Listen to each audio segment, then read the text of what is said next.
Hello everyone, this is Chelsea Watson, and this is my presentation on Marbury v. Madison of 1803. Now, prior to this case, our government had the system of checks and balances, which, as we all know, was put in place to try to attempt any one branch of the government from getting too much power over the others. But this is not a completely foolproof plan. So what ended up happening in this case is that President John Adams was about to leave office, and with the help of Congress, he created the Judiciary Act, which created new courts, added judges, and it gave him power over appointing judges. Now, before he left office, he appointed 16 new judges and 42 new justices of the peace, who had all been approved by the Senate, but they could not officially be seated in their positions until their commissions were delivered by the Secretary of State.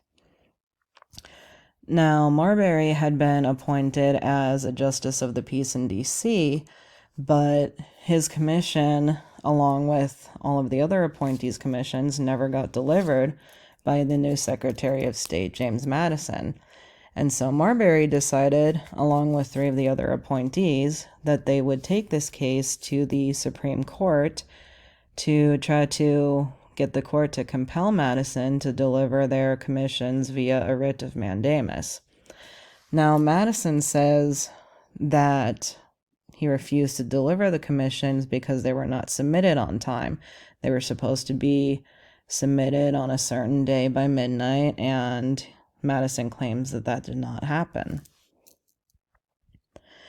And so the significant aspects of this case are, first, the questions.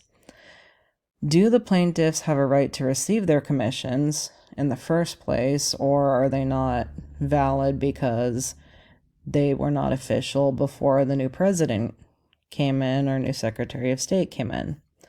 Second, can they actually sue for their commissions in court?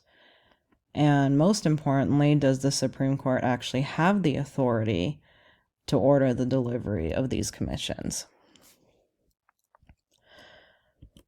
After evaluating both sides of the story and going over the Judiciary Act and constitutionality of everything, the court made a unanimous decision in favor of Marbury, which sounds like great news for Marbury.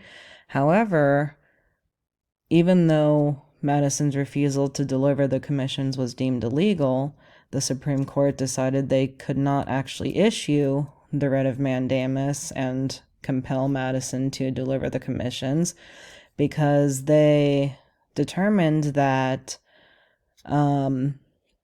Adams' Judiciary Act was actually unconstitutional and was trying to get them to exceed the scope of their power that was established in Article 3, Section 2. So therefore, what ended up coming out of this case was that the Supreme Court established the judiciary review system, which essentially means that they could deem any law unconstitutional. And that was a really important thing because this had never been done before. There was no precedent. And so what this basically allowed for, back in that time, as well as in our lives today still, it allows for laws to be deemed unconstitutional, which means that any number of things could happen in our government and change a lot of things in a lot of people's lives.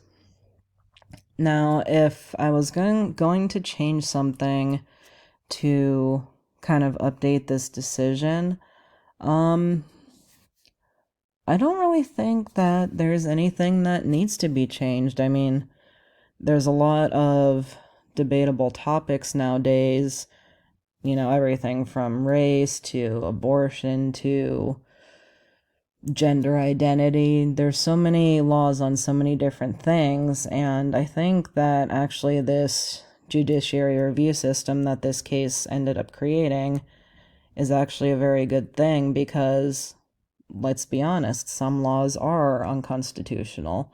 And until this review system was created, there was not really anything anybody could do about that.